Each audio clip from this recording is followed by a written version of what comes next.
What's going on, everyone? I'm in the ATL at Buckhead Theater for the one and only Tay Jones, aka the Golden Warrior, and Coach Mustafa, training out of the Grindhouse off Glenwood Road. How y'all doing this evening? Doing good. Real good. So I'm not gonna ask you a crazy question what you're doing down here, but what was the planning process for getting Tay ready for this fight? It's been a while this last few weeks. Last few months, matter of fact. Tay ain't fighting about a year, change. About 5 months. About April, man. I'm thinking about the other fight. Yeah. About April. So more or less, just getting them, keep them sharp. Tay know how to make weight. He know how to train himself with an ass. Coach, he had to lay off his last fight, but he came in there like he had been fighting already. You know what I'm saying? So what do you think you had to tweak? What was your pros and cons off his last fight since he dominated? I think he was a little too patient, if you ask me. Oh, okay. So, I thought he pushed the pace in his chest early, you know what I'm saying? So y'all ain't seen the best. Tay really a beast. Okay.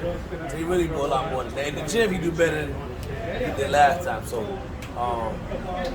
tonight, I pretty much see. I think that happens tonight. You can see more of him tonight. For sure. Hey Tay, last fight you went in there. Coach said you kind of was patient, but to me it seemed like you went in there and pressed the pace early. What did you see from your opponent? Well, he was a southpaw. My last fight prior to that was a southpaw. And I had to spar one of his top prospect and upcoming rising star, Morgan. Okay. So, he helped me out a lot. And then there's another guy, Kimber. He helped me out a lot as well. So, it was actually the first time that I got something from Coach when he said, man, that's the first time I really seen you go after somebody in a long time. I always had that, but he ain't seen it in a while.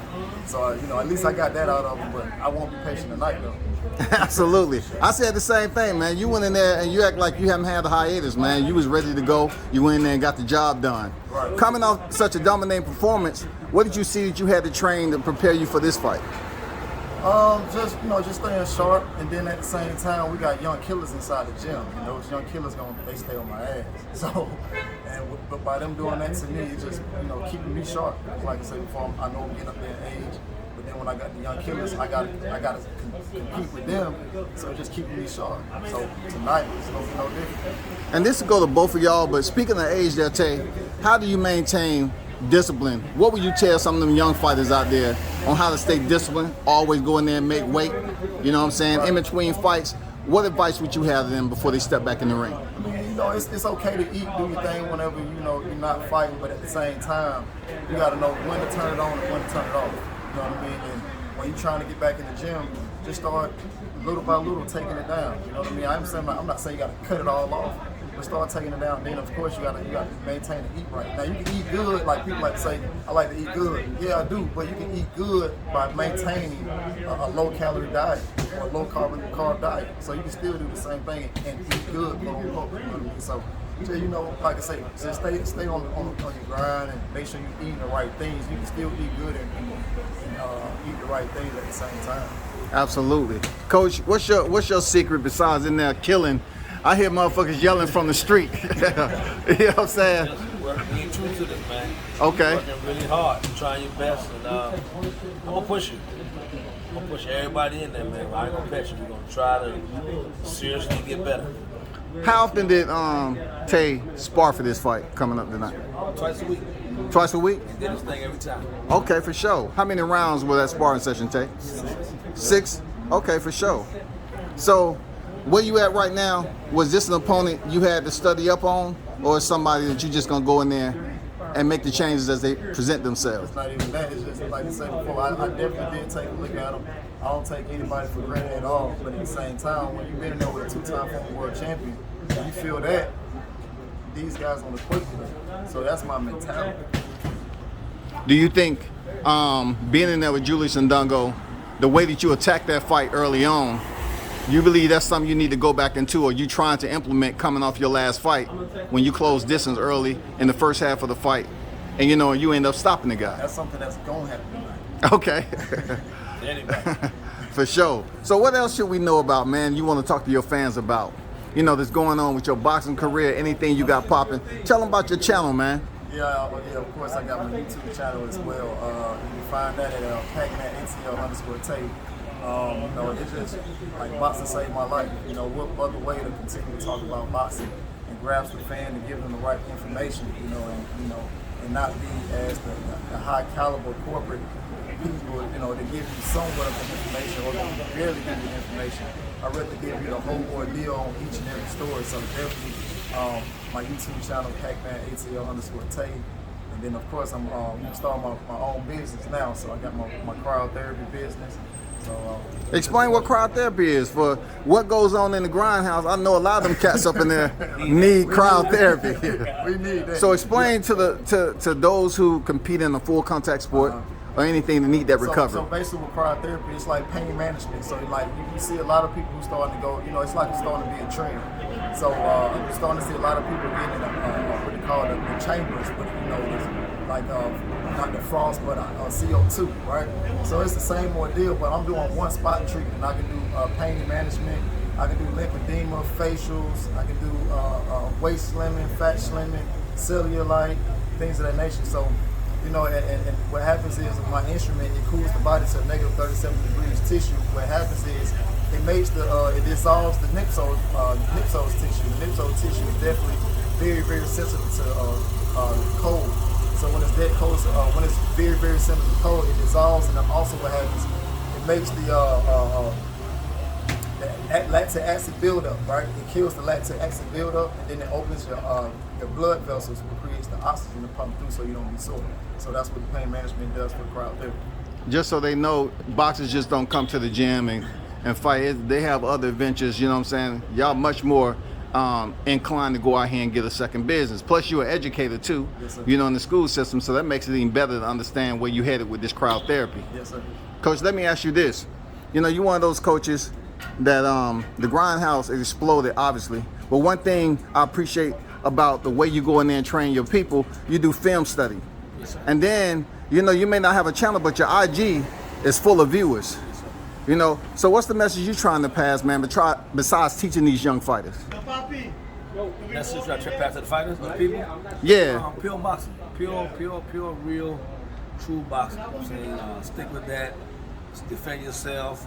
Those who want to take it further and compete, try to be the best you can be. Be true to it. Study it, live it, learn the science, art of boxing, the old school ways. Like you said about having a second career. The goal is to while you're young and want to fight, go as far as you can. Making money, stacking money, and live your life well. If you can fight, I believe you make money. In boxing, you make money.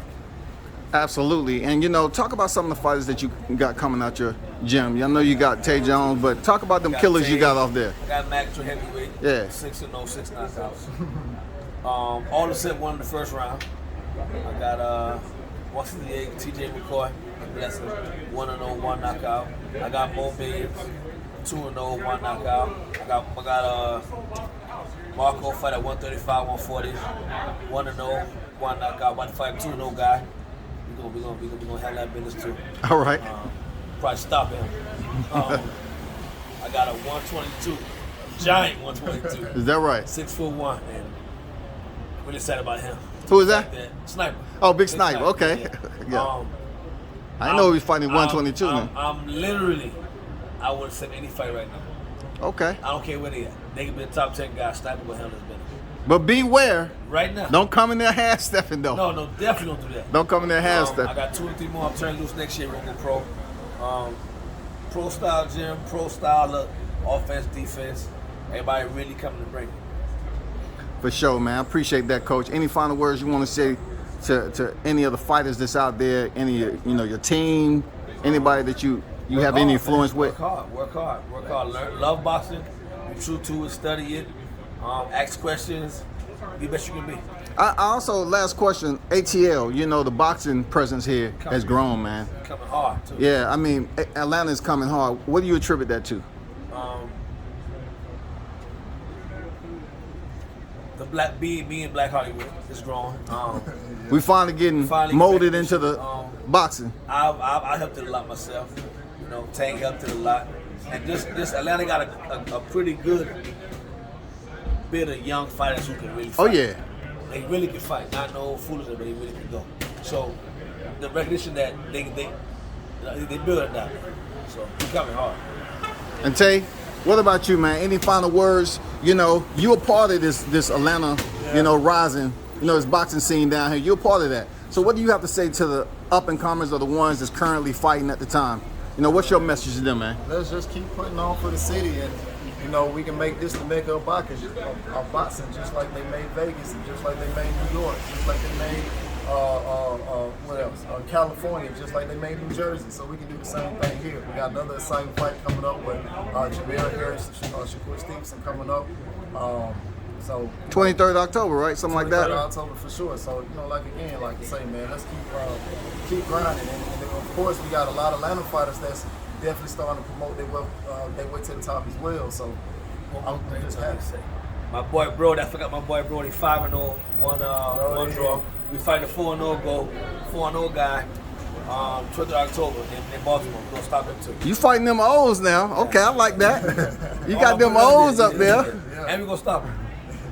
Anything you want to say to the YouTube community, since you're a part of it now? You know what I'm saying? I know it don't happen, but since your channel has grown so fast and it's dealing with boxing, what do you have to say to those cats out there in the YouTube community? Hey man, just hit like and describe. If you hate oh well, I'm still gonna be there. There it is. The one and only Tay Jones, aka the Golden Warrior. Coach Mustafa in the building. Make sure you check in at the Grindhouse, man. It's always space. RBG, baby. Real boxing gym. Salute for World Combat Sports. I'm out.